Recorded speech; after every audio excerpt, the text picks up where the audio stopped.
Hi guys, welcome to Mystery Farm. So I wanted to do a little discussion on spell work and essentially if you're receiving energetic or spell work attacks, how to recognize that, as well as some tips on what to do about that. I thought I'd take the opportunity since I'm here and it's more than just my hands, to talk to you guys. I'm not super comfortable being in the public, perceived by other humans, anything like that. But the my background is primarily in science. I was I did research and experimental planetary geochemistry, and then I worked in industry, doing analytical chemistry, and then working on the manufacturing side with propellants and explosives. And then I worked at a electric automobile manufacturer in Fremont, California, again in the production side. And then moved to Arkansas about 4.5 years ago, for defense, but now I'm doing this. And so I'm not, I mean, I am, obviously you've probably seen tarot readings. I do read tarot, but I don't consider myself primarily a tarot reader. I'm a witch. So I wanted to talk a little bit, sorry, there's a truck going by.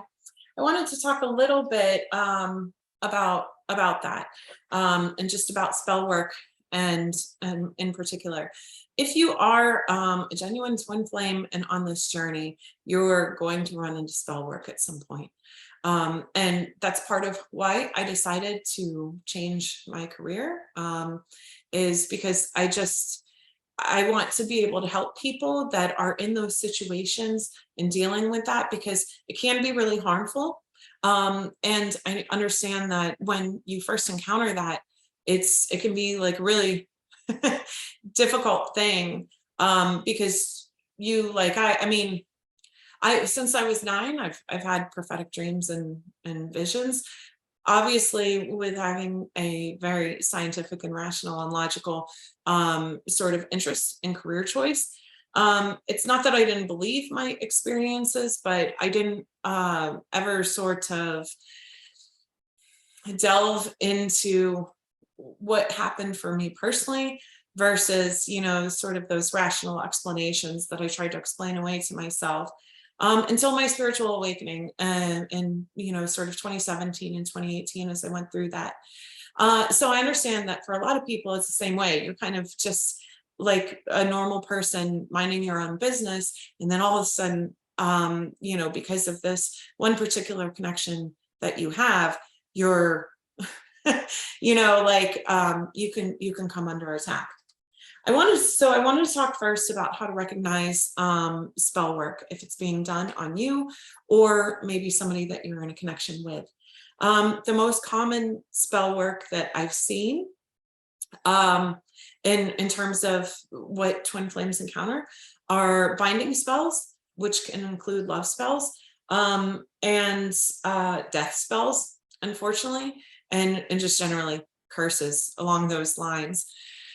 So binding spells, I wanted to talk about that. But first, I wanted to talk about just, sort of my ethical position on spell work and witchcraft, because there are lots of kinds of witches. And essentially, there's light and dark inside of all of us. And so what we can do in terms of our energy is also in that spectrum from light to dark. And so I think that any good witch is going to make ethical considerations in terms of the types of energetic work and spell work that they perform. Essentially, harm to none. You may see that commonly in some spell work and stuff that you may find online. If at the end of it is greatest good for the greatest good and harm to none, The reason that we say that is because your spell work should never include intentions of harm or control to another person. Essentially, we all have free will. We are all sovereign human beings, and you don't want to interfere with the free will of other people. It will come back to you, and I think that as a twin flame, or even if you're not a twin flame, but you can stumble into this realm unwittingly, and it's a very difficult journey going through that twin flame journey. And usually it is addressing and identifying a lot of your own toxicity in yourself to heal and do that shadow work. But essentially you come into this as an unhealed person. And so I understand that you may be dealing with issues like abandonment, sort of childhood trauma, which may make you want to latch on and hold on to your twin or another person in the connection. But love spells are not it, because again, that is seeking to interfere with that person's free will and sovereign identity.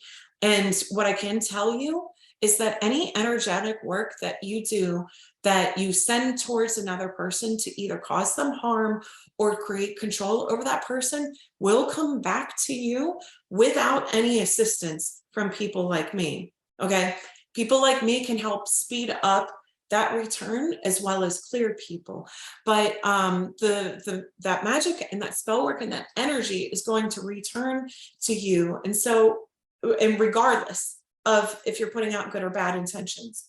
So ensure that your intentions are pure, that you're not seeking to bind or control anyone.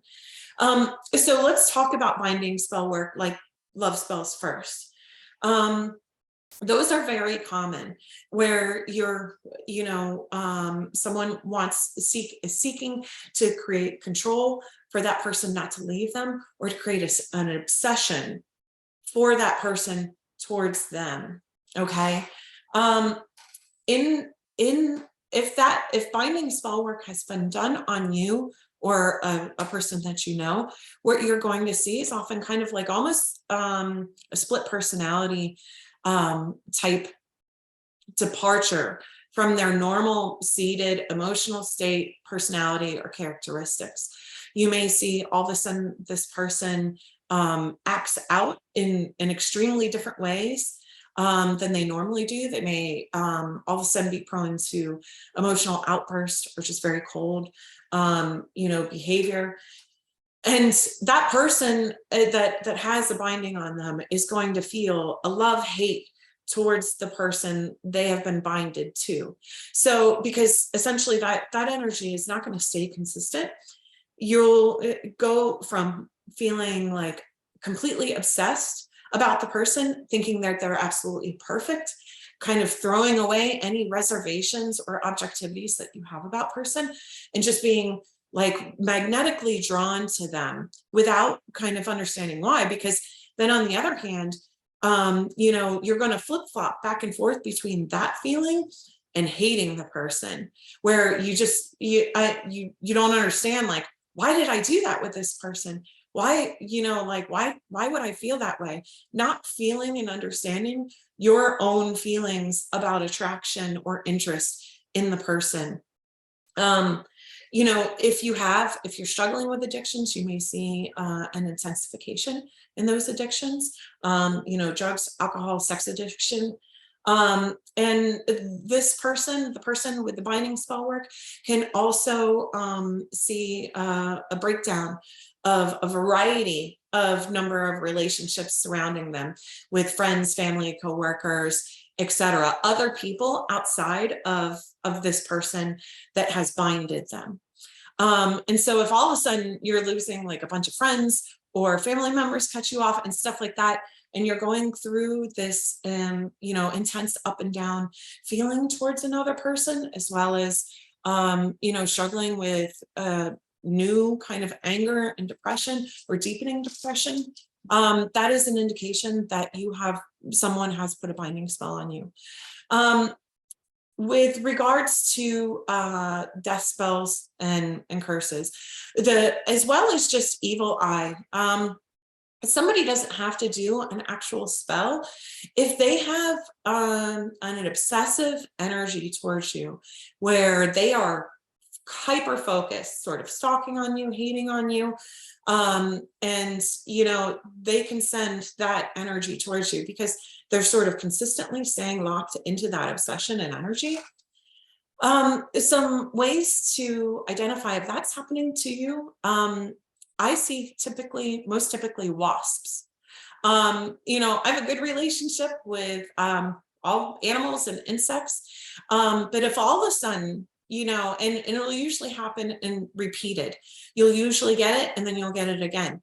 But all of a sudden a wasp will just act super crazy towards me. Like that same sort of, like the person that is giving you the evil eye, that same sort of like almost stalking, like it's there for no reason. It's not doing anything, that it should be doing for itself.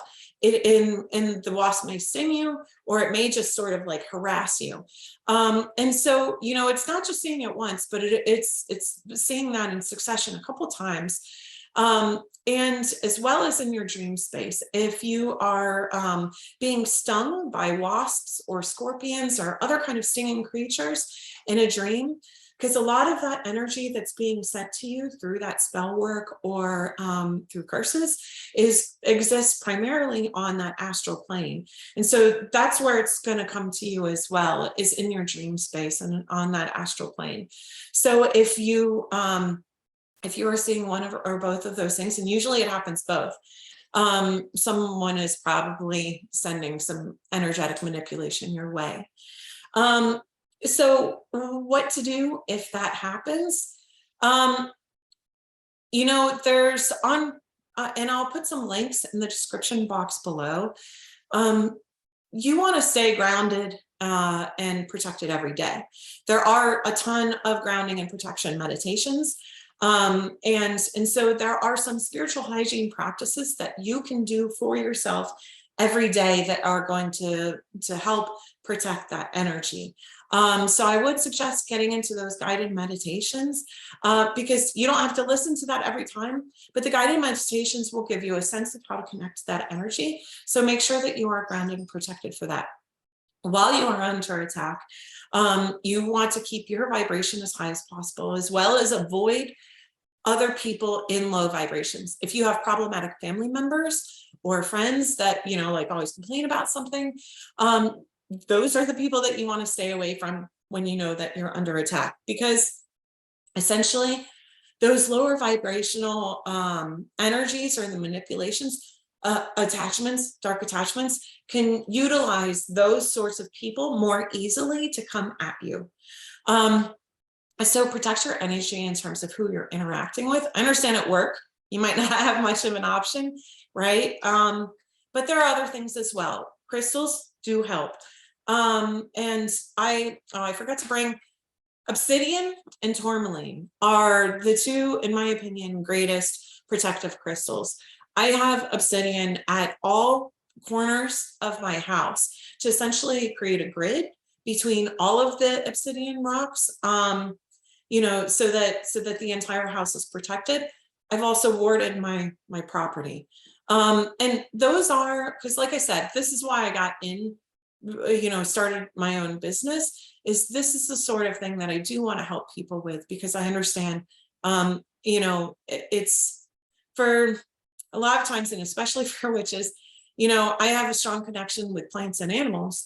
And so I've always had a lot of animals and plants around me. And that is protective, witch or not, to people, plants and animal energy. But I have suffered, from attacks as I've been going through my journey, that have resulted in the deaths of my animals before. And that's horrific and traumatic.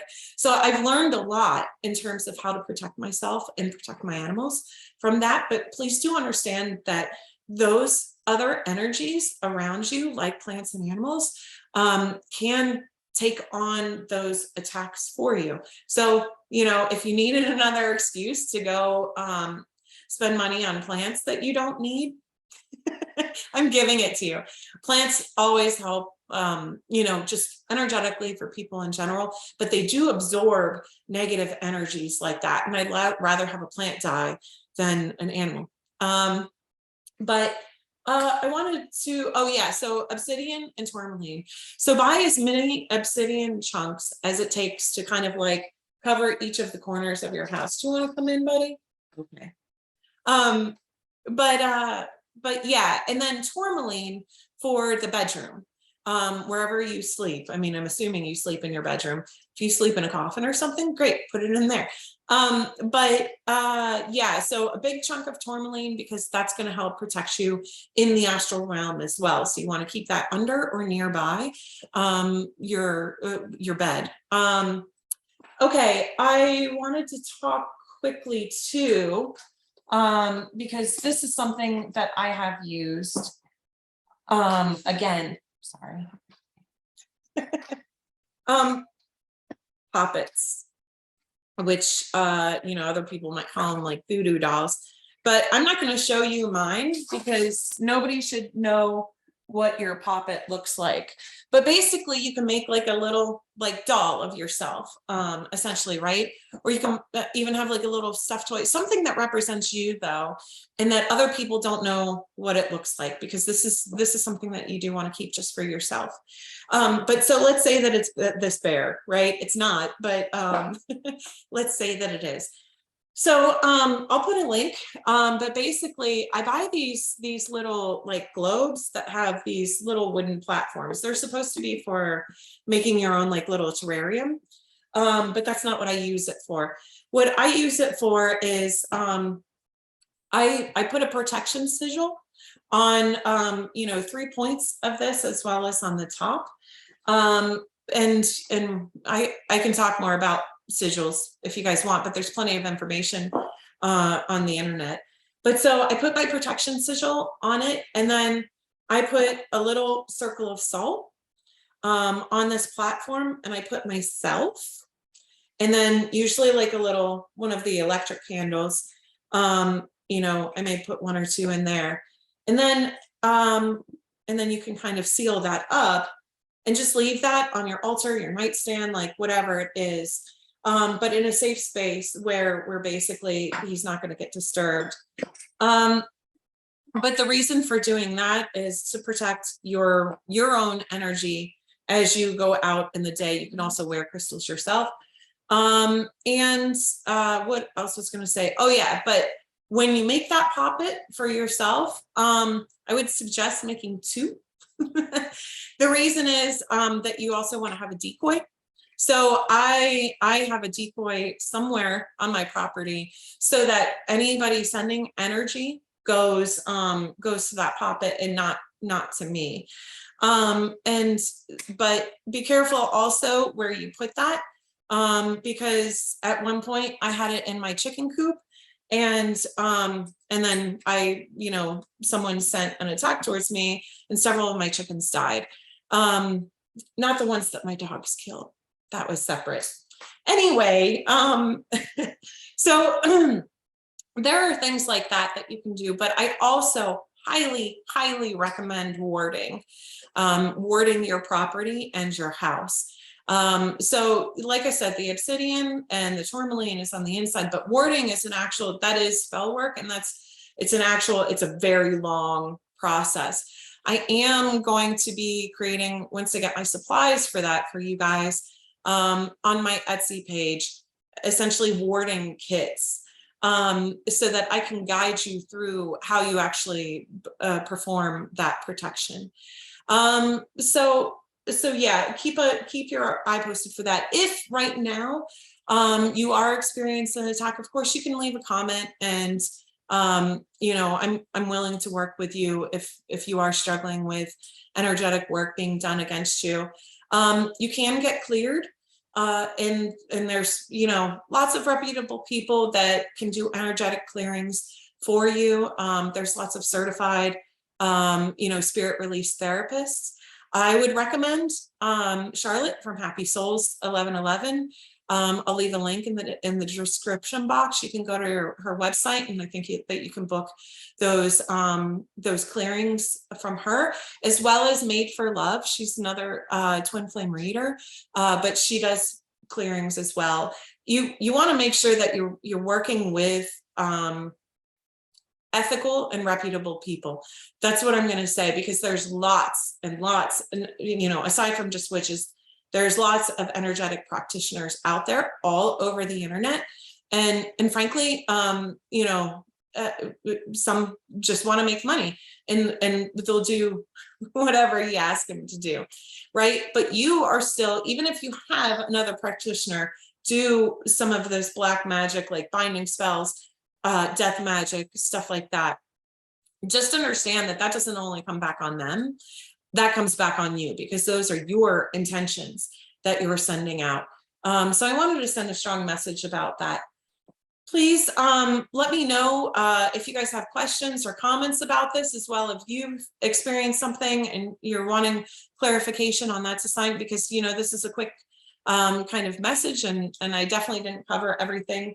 But yeah, I think that's it for now. Thank you guys. I'll see you again soon. Okay, bye.